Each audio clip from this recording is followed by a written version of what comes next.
In this week's episode, we continue our conversation with Don Cash. If you haven't heard episode 36 and 37, I highly suggest you go back and get to know Don and Katie. Today's topic is compounded grief. Don and Katie Cash open up for the very first time about how Don's daughter, Caitlin Cash, found her friend, professional cyclist Moriah Mo Wilson, murdered in her apartment. We are here to discuss with Don and Katie how a family survives another great tragedy. Grief is messy, and I'm no maid. This is Every Widow Thing. Today's episode is brought to you by Roger Brooks and his team at Strategic Investment Management.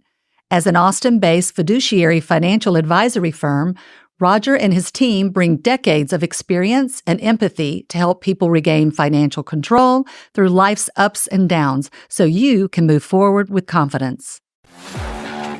This episode is brought to you in part by spiritpieces.com, beautiful cremation jewelry and glass art pieces for people and pets.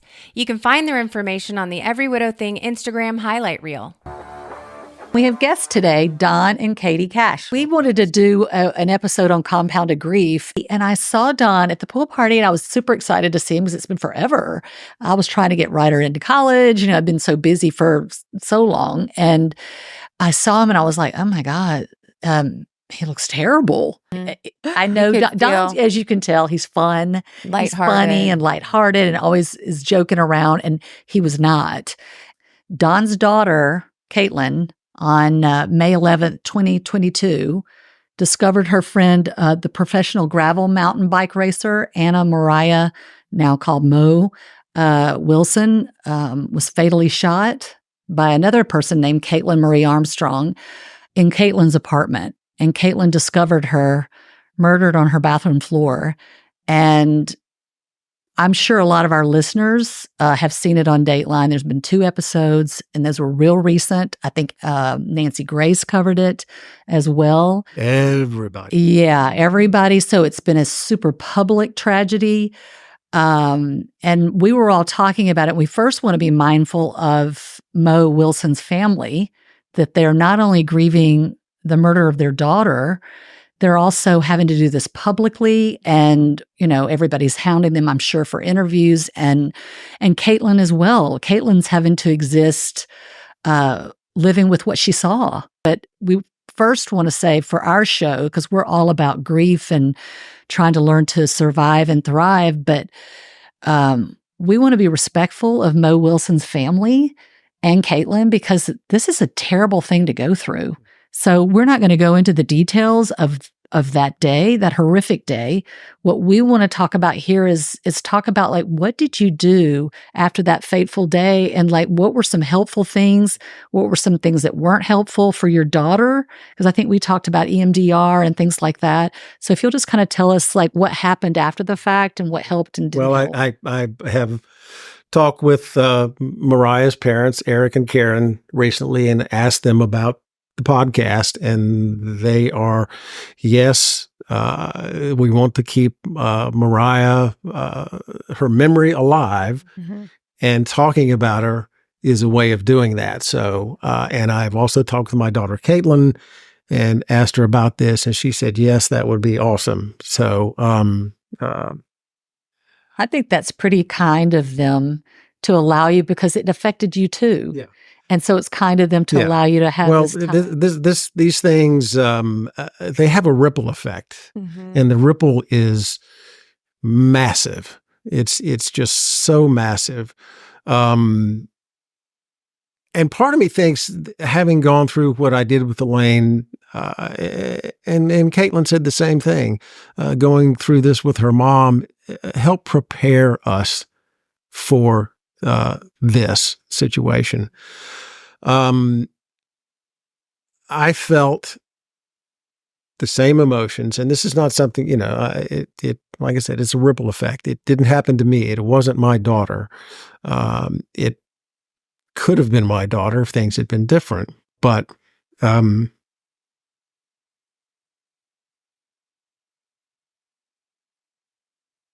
okay. That's hard to think about. Take a beat. We will be right back.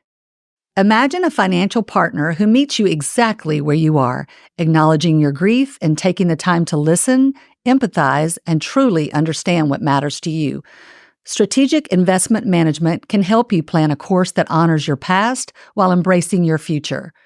Whether you're worried about tax implications, paying off debt, or stewarding your asset distributions, Roger's team can make a plan that's aligned with your family's needs and goals. For more information, visit www.strategicim.com or give them a call at 512-341-9898. Again, that's 512-341-9898. Tell them you heard about them on Every Widow Thing. All right, well, we recently had a podcast about our husband's ashes. Sadly, Kira still can't get into the box, can you? We have to get in the box. I'm working on it. We gotta get in the box. The whole point is you want to be able to do something with those ashes. I came across a great website. It's called spiritpieces.com. And what I love about it is that they give you a variety of options. It's jewelry, it's glass art, it's statues. You can do a ton of stuff with ashes, and we all have quite a few ashes. There's a lot in the box. Yeah, there is a lot in the box. I like the paperweight idea. Doesn't spiritpieces.com have paperweights? Yes. And you know what's so great? And there's one that I'm actually going to order. It's this heart paperweight and it's beautiful. But what I love about the glass art is that they have like hanging pieces and stuff. And when the light hits it, it feels very heavenly. That's so pretty. I know. So if you're interested, if this is something that you would like for your own loved one, spiritpieces.com/every widow thing, so they know that you heard about it through us, is a great option for you and for your loved one. We hope you check it out. And now, back to the show. Seeing my daughter in this situation, and it just brought back so much the same feeling of loss and numbness and not knowing where to go next or what to do next or being able to make any sense out of it. And I felt, for so long, probably till after the trial, a lot of the same emotions that I felt when I lost my wife. And it just, it crushed me. And again, I'm on the ripple of it, you know? So did you know Mo before this? I had never met her. She was friends with Caitlin. I had never met her. Yeah. My mother was, the one chance I was probably going to have to meet her was going up to Vermont to visit her family for at Christmas, and Katie and I couldn't go because my mother was in the last couple months of her life. So Anna went up and met her and met the family. And so she and Caitlin were super close.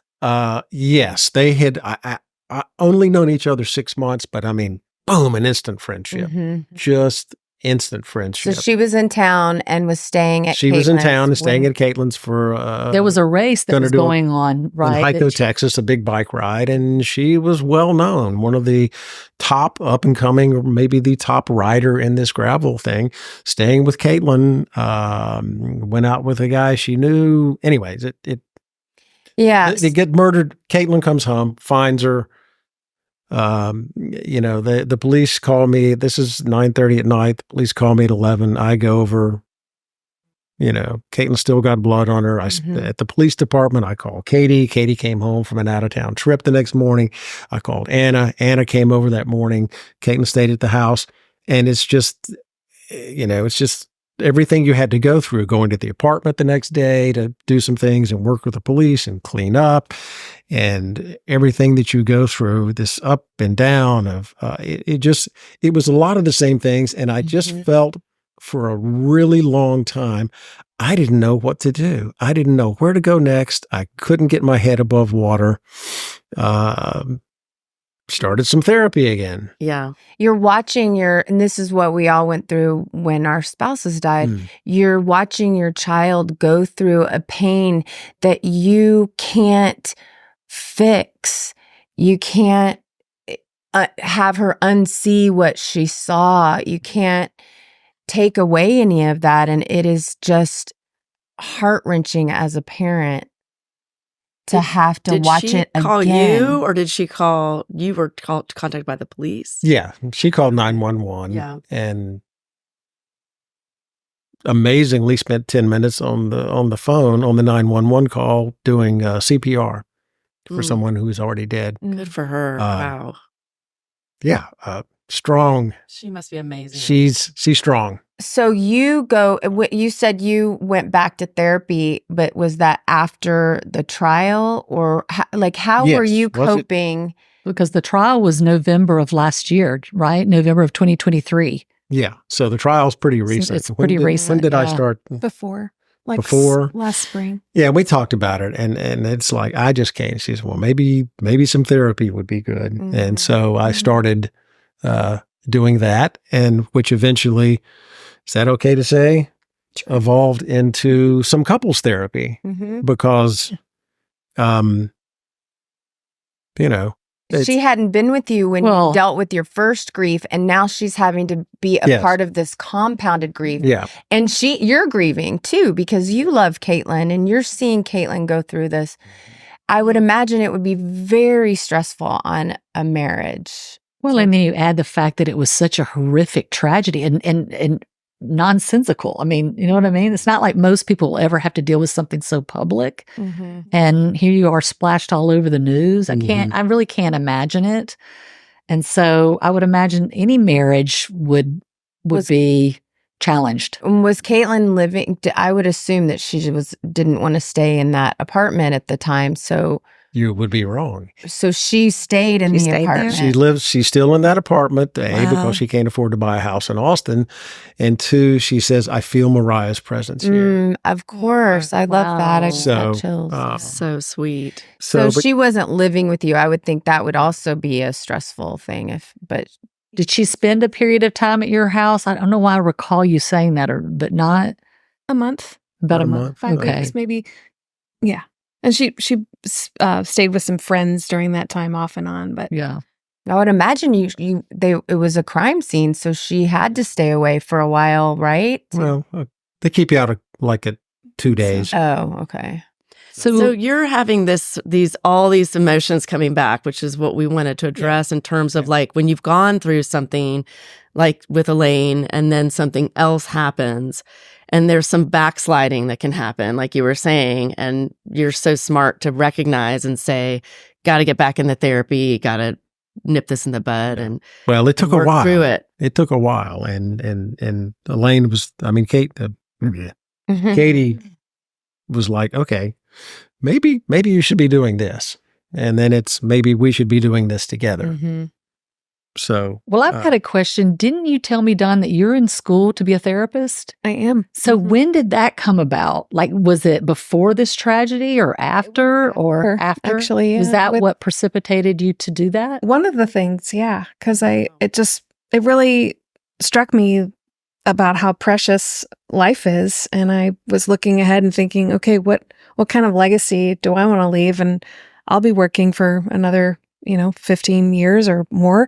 And I thought this is a good time to start something new. And it had been in the back of my mind a few times to mental health counseling is what I'm studying. So, but these events recently, and I thought, no, I'm going to do this. Part of the ripple effect. More helpful to the people who come to see you as clients. I hope you've so. been through some stuff. What were you noticing that was happening to Dawn and your relationship on this and some work? I just noticed a change in Dawn, being kind of impatient and very easily frustrated and angered and about things that normally wouldn't bother him, and then also worries that he had talked about, that I thought, it would maybe be a good idea to talk to somebody, because this is such a situation that many of us wouldn't have had happen before. Right. So I thought that would be good to help process that. And yeah, I mean, it was really just kind of seeing him kind of lost, and he had retired, and then these things happened, caring for his mom, and then this, and so I, going That's through a lot. That's a lot's happening. Yeah. I remember thinking, because I had some nothing like what you were dealing with, but I had some hardships come up after my husband died, and I was like, this is so fucking unfair. And I can imagine for you thinking, this child has been through enough, and now this? Yes. I would imagine the anger would come back hard. Yeah, because Caitlin was young when her mom died, and then she has to experience this, and she's still young. Well, I'm 68, and I still want to take care of my kids. Right. I still want to protect them. And boy, you can't.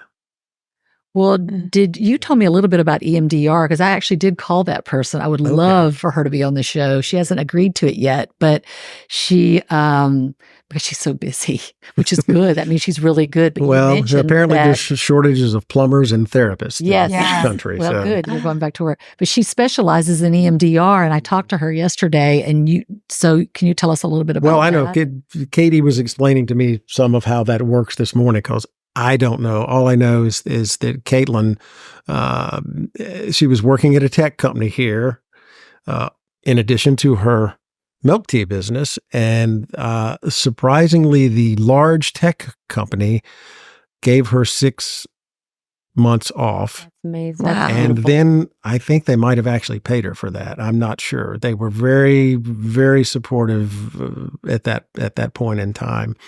And so, yeah, I'm calling around. My job was to call around and find therapists for, in the next month.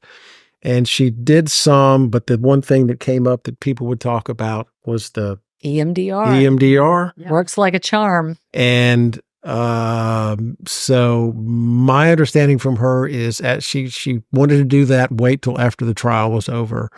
And so she is working with a therapist, and I've asked her about it a few times, and apparently it is unbelievably intense and unbelievably hard to do and painful.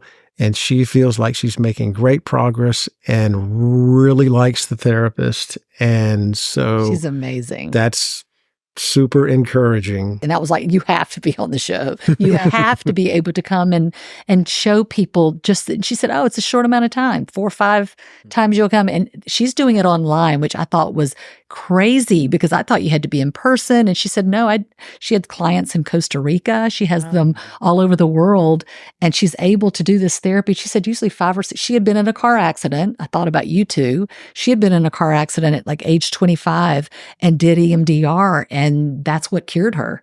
So Katie, can Katie you explain? Yeah, exactly. For our listeners, not what everybody it is knows exactly? what EMDR is. yeah, that's a good question. Okay, I'll try to. Just a quick overview. Yeah, I just know I only know just a little bit about it, but so EMDR is a way that a therapist can speak to part of the client's brain by motion, activating the left and right sides of the brain, while the client is remembering some of the experience, maybe not the whole thing or the worst parts, but the client is thinking about the experience, and the therapist is guiding them through, and that is speaking to part of their brain that is telling the body, you're safe right now.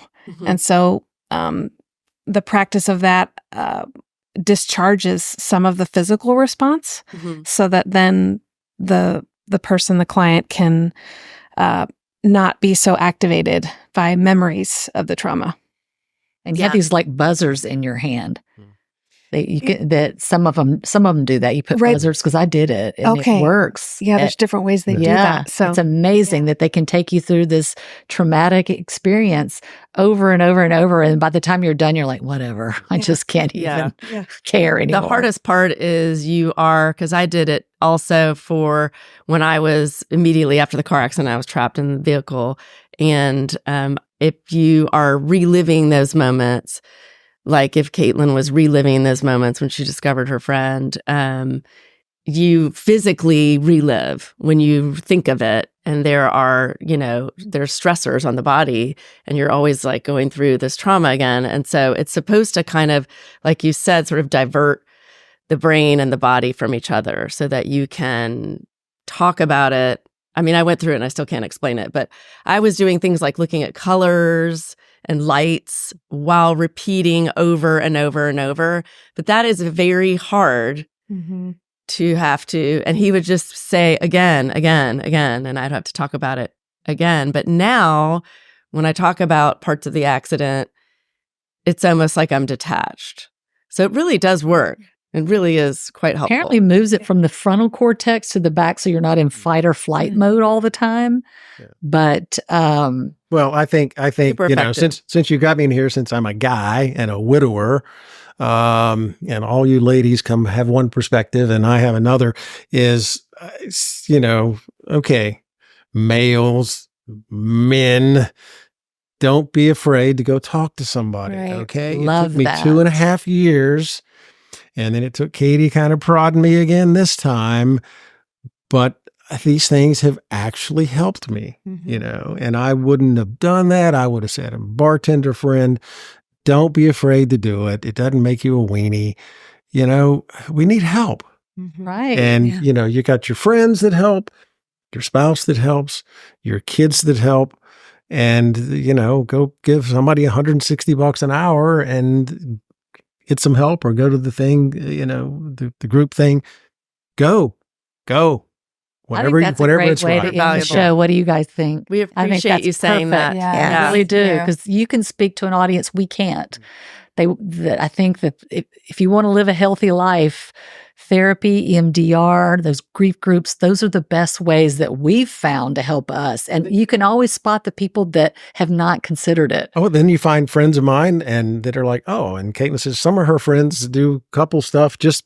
They're doing great, but it's like it never hurts to go and get a little bit of help. Well, what we all know is if you don't address it, that doesn't mean it goes away. It's going to bubble up. And That's right. And especially with compound grief, if you did the work the first time, it makes these other losses that happen a little bit more manageable. It does. So thank you guys. We really for being appreciate you here. guys coming today, because your vulnerability will help so many people. And we know this was a tough day for you, because when we went through our own individual stories, I don't know about them. I think they said the same thing. It took a couple of days. I had to kind of decompress, and so we appreciate it, but you're helping a lot of people. You are. Just know that the good that comes from it is that. So we appreciate you being here today. We and appreciate you both so much. we want all of you listeners out there to follow us on Every Widow Thing, Instagram, Facebook, and please like us and subscribe to YouTube, Every Widow Thing. Bye. Bye.